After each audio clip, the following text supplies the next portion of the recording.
Mo kí yín, ẹ ṣé tẹ́ tẹ́tí sí mi.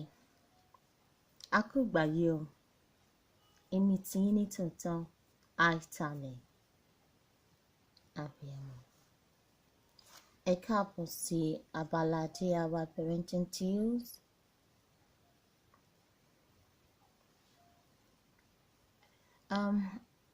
Àkòrí tip èyí tí mo mú wá fún wa, òun náà ni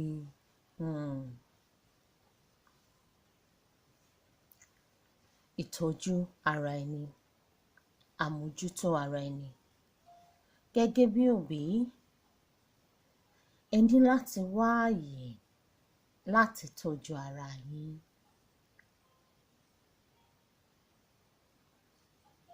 You have to be sure that you're looking after yourself, you're looking after you, you're taking care of you in the real sense of it. Physically, emotionally, even health-wise.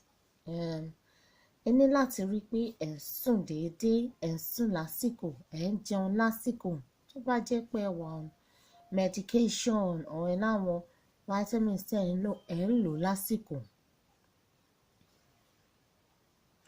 Ẹ ní láti rí pé ẹ ṣe ohunkóhun tó máa wà tó stressful fún yín. Ẹ dẹ̀ ṣe ohunkóhun tó máa disturb your mental well-being, torí pé kí ni ó wà important, because being a parent entails it all, entails a lot. Ẹ ní láti wà sound in all ramification, in the real sense of being sound in health, in mind, in spirit, and in body.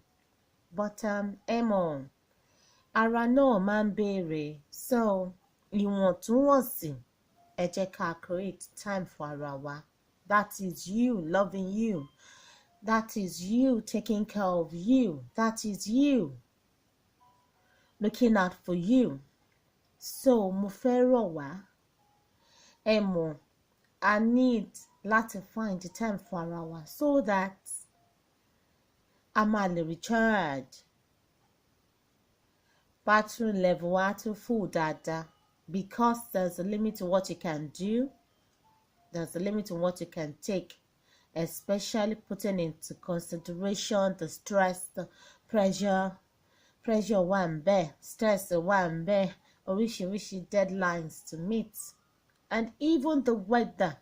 Ẹ ṣáà mọ̀ pé weather ìlú òyìnbó yìí tó ibi orí dání sí làgbé ni.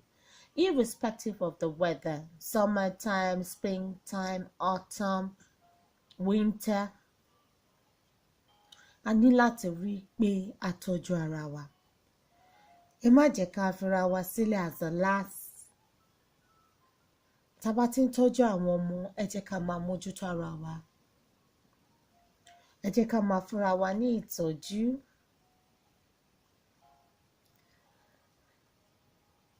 Ẹ ṣáà jẹ́ ká máa tọ́jú ara wa ṣá.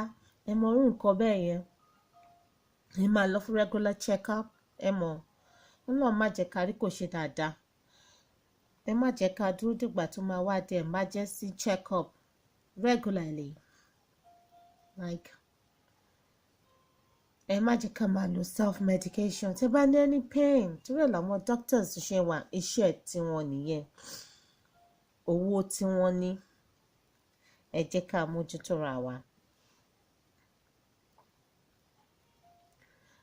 Nípa mímójútó ara wa náà ni ẹ find time to relax. Ẹ ṣáà mọ̀, wọ́n ní ká tó ṣòòṣà láti ṣòòṣà, and orí tá a fi ṣe ewé kò kúrò lọ́rùn wa.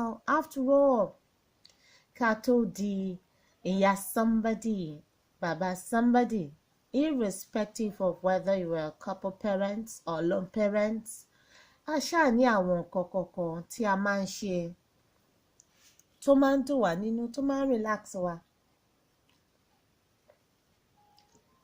A lè wá sọ pé torí pa tí wá bímọ ká wá lose ara wa. Ẹ jẹ́ ká wá whatever it is níwọ̀ntúnwọ̀nsì. Ẹ jẹ́ ká bẹ̀rẹ̀ sí ní máa ṣe fún ara wa. Ẹ̀yin kan máa rí positive changes, because that is you. Find in time and say, oh, now this is me. I matter now. I matter. á mátà dáadáa torí pé kí ni tí kò bá sí iṣu kí la fẹ́ máa pè níyán, ṣó ti yé yín sá o.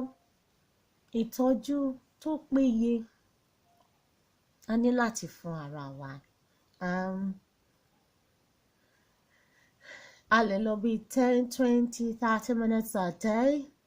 Tó bá dẹ̀ jẹ́ pé àwọn olópin ọ̀sẹ̀ ni, thank God it's Friday, Saturday, Sunday. Ẹ mọ irú nǹkan bẹ́ẹ̀ yẹn, ẹ lè choose any other day tó máa suit your peculiar lifestyle ten live. Ẹ dẹ̀ go ahead with it. Fún àpẹẹrẹ,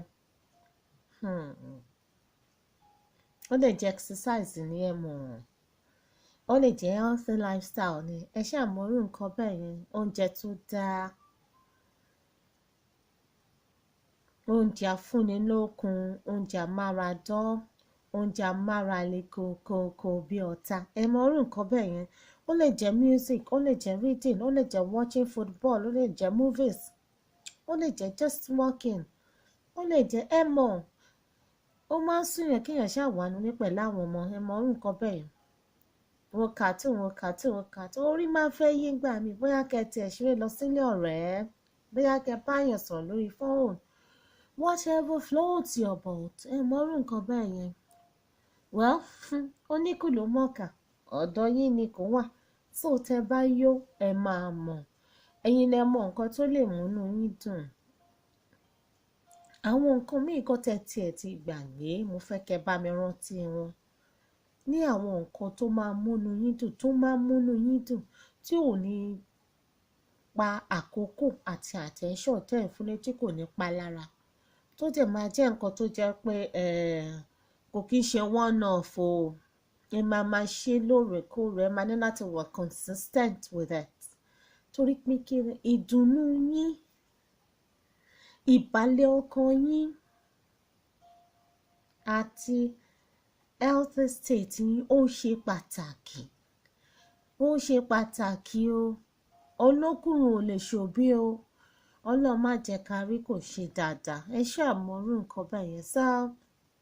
Àlàáfíà tiyín ó jẹ mí lógún, so ẹ jọ̀ọ́ ẹ̀yin òbí, àwa òbí, mo máa appreciate ẹ tẹ́ bá take time to pay attention to yourself, to love yourself, to look after yourself, to care for yourself, to do things that makes you happy. You know what makes you happy, so do them, go for it, so that nígbà tẹ́ bá wà happy, ẹ máa wà in the right frame of mind to be able to do this job and do it to the best of your ability and give it the very best you've got. So, mo fẹ́ rọ̀ wá, gbogbo ẹ̀yin tẹ́ ti ń follow our parental tools, ẹ ṣé o. Tẹ́ ti ń take one step after another, ẹ ṣé gan-an ni, more grace to your elbow. Àwọn tó ṣẹ̀ṣẹ̀ bẹ̀rẹ̀, I encourage you to keep going. Àwọn tí wọ́n dẹ̀ tí give it a trial, you never know. Never say never. So, well, it's a lifelong club. Welcome on board, so you're free to join at any particular point in time as long as you're a parent. So, ṣe káàbọ̀ sórí ètò. So, lákòótán, mo fẹ́ rọ àwọn òbí láti find time. Bó ṣe kẹ́kọ̀ọ́ ni, èní o, I'm going to be in bed o. Even ọmọ yín lè wá ṣe breakfast fún yín as a surprise, ẹ mọ̀, kó ń ṣe gbogbo ìgbà náà lẹ́ni láti lọ ta ariwo. Ẹ lè wá nulẹ̀ ìkẹ́ni, today is me time, no phone call, ẹ mú phone yín, ẹ lè switch it off, ẹ lè fi sí silent, ẹ mọ̀, just for you. So ẹ bá mi fún ní trial lọ. Gbogbo àwọn other tips tí mo dẹ̀ fún wa náà, ẹ bá mi give them a trial as well. Ẹ rí pé wọ́n ṣiṣẹ́. These are practical things that seeing is believing, ṣá. Ẹ bá mi give it a try. So, well, á jèrè wọn o. Á kó ètò.